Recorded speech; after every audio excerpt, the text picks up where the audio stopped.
Assalamualaikum dan selamat sejahtera. Hari ini kita nak bincang kita punya modul yang kamu dah dapat. Kita mulakan dengan bab yang pertama, iaitu jadual dan graf.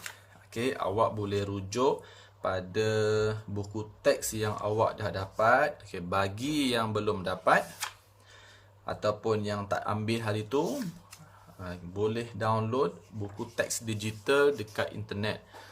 Baik. Yang pertama, rujuk pada modul geografi yang awak dah dapat. Yang warna kuning ini. Rujuk. Baik. Buka muka surat yang ke-6.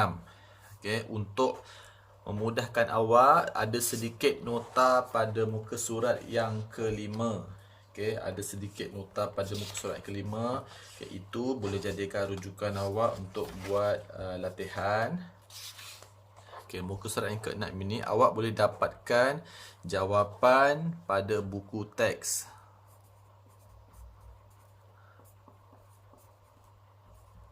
Buku teks muka surat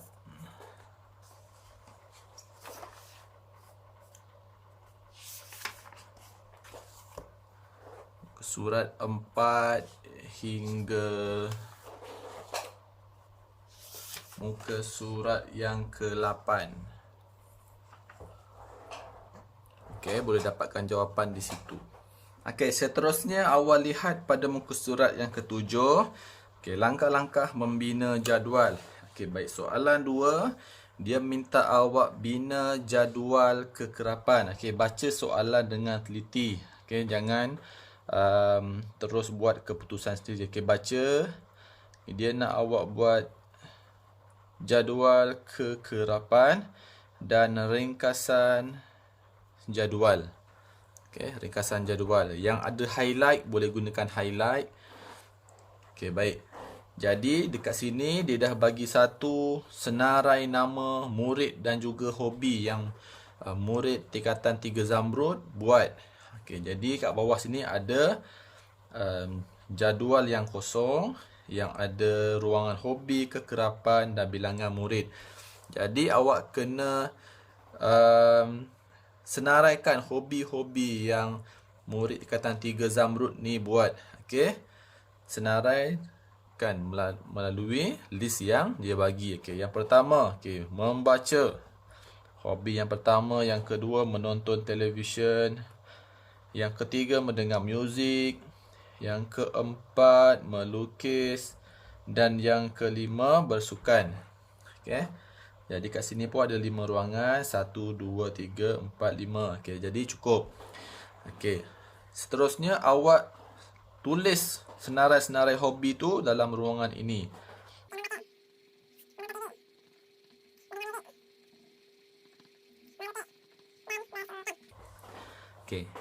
Jadi, macam mana kita nak cari kekerapan?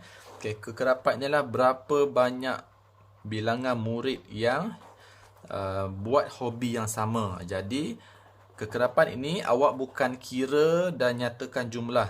Awak kena kira dulu. Cari dulu berapa ramai orang yang buat hobi yang sama. Contohnya kita ambil hobi utama. Membaca ada 1, ada 2, 3, 4, 5, 6, 7, 8, 9 dan 10. Jadi ada 10 orang hobinya membaca. Pada ruang kekerapan awak buatkan tanda nombor 1 ni. Ada 10 kan? 1, 2, 3, 4. Baik. 1, 2, 3, 4. Tanda yang kelima, awak jangan buat kat sebelah. Awak silangkan dia. Serong dari bawah ke atas. 5. Jadi situ ada 5. 1, 2, 3, 4. Dan menyerong itu 5. Bila ada 10, awak buat yang sama. Yang sebelah. 1, 2, 3, 4, 5. Jadi kekerapan ini adalah cara kita nak buat kekerapan. Bilangan murid ni baru kita kira berapa bilangan. Ada 10. Ada 10. Jadi selepas awak siapkan dengan hobi-hobi yang lain. Okey, awak ringkaskan jadual. Masuk ringkaskan jadual ni, bahagian kekerapan ni kita tak nak. Jadi kita cuma senaraikan membaca berapa bilangan orang. Dan senaraikan yang seterusnya. Bila awak dah siap senaraikan ke-5 bilangan murid, awak tambahkan semua pada jumlah ini.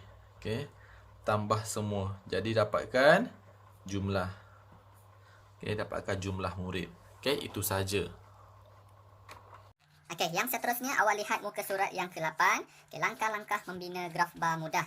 Yang pertama kita nak buat graf bar mudah dahulu. Kita pergi satu per satu. Sebelum kita bina graf bar mudah, kenal pasti atau ingat semula ciri-ciri yang kena ada pada graf bar mudah. Awak boleh gunakan ruangan kosong di bahagian kanan atau kiri kotak graf tu sebagai rujukan awak, tulis sebagai rujukan awak. Baik, yang pertama kita mesti ada tajuk. Tajuk. Yang kedua ada paksi menegak dan paksi mendata. Baik, yang ketiga kita kena ada petunjuk. Petunjuk, dan yang keempat wajiblah ada bar untuk menunjukkan awak punya graf. Baik. Untuk awak lukis graf muka surat 8 ini, awak rujuk semula pada jadual yang awak dah kira tadi di muka surat ke-7. Boleh rujuk semula. Awak boleh tengok ringkasan jadual ataupun jadual kekerapan, tak kisah mana satu. Maklumatnya sama, cuma ringkasan jadual ni dia ada hobi dan bilangan murid saja. Macam saya boleh lipat lah. Kalau awak selak muka surat sebelah, jangan koyakkan, jangan lipat. Baik, ini adalah maklumat yang kita akan buat dalam graf. Baik. Untuk awak lukis graf ini, pastikan skalanya betul. Jadi tengok skala. Dia dah bagi skala 1 cm bersamaan 1 murid. Macam mana kita nak tahu 1 cm bersamaan 1 murid? Jadi dalam kotak ni, saya tandakan penjuru pensel saya ni, hujung pensel pada penjuru kotak. Kotak ini akan bersaiz 2 cm. Lebih kurang 2 cm. Ataupun kalau ukuran kotak graf tu tidak tepat, sebab kita fotostat dan sebagainya, dalam ini ada 10 kotak. Contoh di kotak ni kan, saya tanda jelas sikit. Nampak? Jadi sini ada 10 tanda. 1, 2, 3, 4, 5, 6, 7, 8, 9 dan 10. Dalam ni ada 10 kotak. Jadi 5 kotak bersamaan 1 cm. 5 kotak bersamaan 1 cm. Baik. Kalau awak gunakan kertas graf yang sebenar, satu kotak ini bersamaan 2 cm. Kalau gunakan kertas graf yang sebenar. Kalau satu ataupun separuh daripada kotak besar ini bersamaan 1 cm. Ini untuk awak mudah nak lukis awak punya graf bar. Seterusnya, dari mana awak nak mula lukis bar ataupun nak lukiskan paksi menegak dan mendata. Kita perhatikan pada hujung kertas ini. Hujung kotak graf ini. Jangan lukis dekat sini. Sebaliknya awak kena lukis dekat penjuru yang ada dalam ni. 2 cm dari bawah dan 2 cm dari tepi. Jadi sini adalah titik permulaan dan kita boleh tanda siap-siap dengan nombor kosong. Tanda siap-siap dengan nombor kosong. Jadi awak gariskan ke atas. Ikut keperluan graf, sebesar mana graf kita kena buat. Kita garis dulu.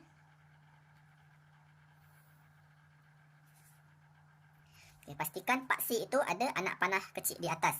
Jadi paksi menegak dan paksi melintang kita dah tulis. Kita taggingkan dia. Ini paksi apa dan ini paksi apa. Untuk hobi, kita paksi yang melintang, garisan yang melintang. Jadi kat sini kita wajib tulis hobi. Kalau tak tulis, jadi akan salah. Dekat sini awak tulis bilangan murid. Dalam kurungan orang. Dalam kurungan ini, orang ini wajib tulis. Kalau tak tulis pun dikira salah. Baik, yang seterusnya. tajuk. Dekat mana kita nak letak tajuk? Okey, tajuk seeloknya awak letak di bahagian atas. Okey, saya buat garisan tempat kosong lah. Lebih mudah. Okey. Nanti awak tinggal tulis. Awak boleh tulis kat kawasan situ lah. Okey. Seeloknya ada di bahagian atas graf. Jadi kita nak tandakan. Jadi kat sini skala dikata 1 cm bersamaan 1 murid. Okey, kita tanda siap-siap. 1 cm dekat mana? Okey, buatkan tanda. 1 cm di mana? Okey, 1 2, 3, 4, 5, 6, 7, 8, 9, 10. Okey, jadi ada 10. Tengok. Kalau awak punya tajuk berlanggar dengan nilai maksimum yang awak akan lukis, padam dulu garisan ni. Padam dulu, kita adjustkan ke atas. Disebabkan kotak ni kecil kan, tak apa. Kita adjust ke atas sikit.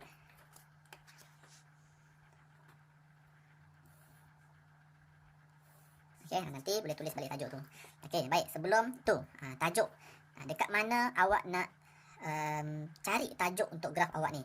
Okey, awak lihat pada soalan. Okey, lukisan graf bermudah yang menunjukkan. Okey, awak lihat perkataan yang menunjukkan ini. Okey, perkataan selepas daripada menunjukkan ini iaitu hobi. Hobi sehinggalah tahun. Itu adalah tajuk. Okey. Hobi sehingga tahun 2019. Okey, gariskan. Itu adalah tajuk.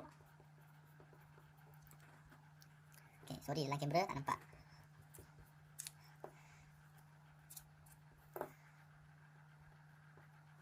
Okey, tajuk. Okey, baik. Yang seterusnya kita nak buat hobi. Okey, baik. Kita nak tinggi hobi. Okey, untuk bahagian hobi ini seeloknya awak buat dengan kemas lah. Saya tak nak ada yang buat rapat-rapat macam tu. Saya kurang gemar, jadi tak nampak sangat kemasnya. Satu lagi kita nak tulis dia punya hobi ni akan jadi rapat. Okey, baik. Apa yang saya nak awak buat? Okey, 1 cm, ruang 1 cm ini dilukis untuk satu jenis hobi. Jadi kita taggingkan kepada 5. Okey, 2, 3, 4, 5. Okey, sini membaca. Okey, kalau awak nak tulis membaca, okey, tak muat. Sebab dekat sebelah ni pun ada lagi satu graf, ada satu bar lagi. Okey, apa yang awak perlu lakukan adalah lukis dengan menegak. Okey, contoh ni. Ini adalah bar yang pertama. Okey, membaca awak tulis. Membaca. Okey, yang kedua. Nonton TV. Yang ketiga, muzik. Yang keempat, lukis. Dan yang kelima, bersukan. Okey, baik. Dah kenal pasti kawasan setiap bar. Okey, awak tandakan bilangan maksimum bagi setiap hobi. Jadi membaca ini bilangannya 10 orang. Okey, gariskan pada 10 orang. Okey, terus buat macam ni. Okey, menonton TV ada 3. Kita tanda pada 3.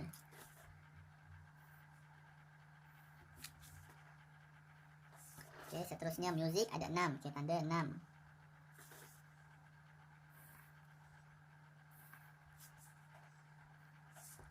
Melukis 4.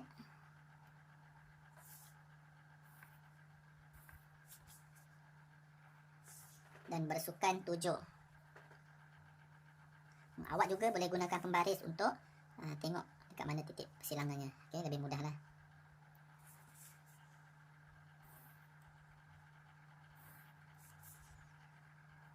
Jadi kat situ graf awak lebih kemas. Okey. Satu lagi, kalau awak tak nak tulis hobi di bawah ini, awak boleh gunakan petunjuk. Okey, macam mana kita nak buat petunjuk? Okey, biasanya petunjuk kita buat di bahagian tepi sini. Kalau ada ruang yang cukup, boleh buat. Okey, baik. Macam mana kita tuliskan saja petunjuk. Petunjuk. Okey, dan tandakan 5 kotak. Untuk 5 kotak. 1, 2, 3, 4. 1, 2, 3, 4, 5. Okey, 5 kotak.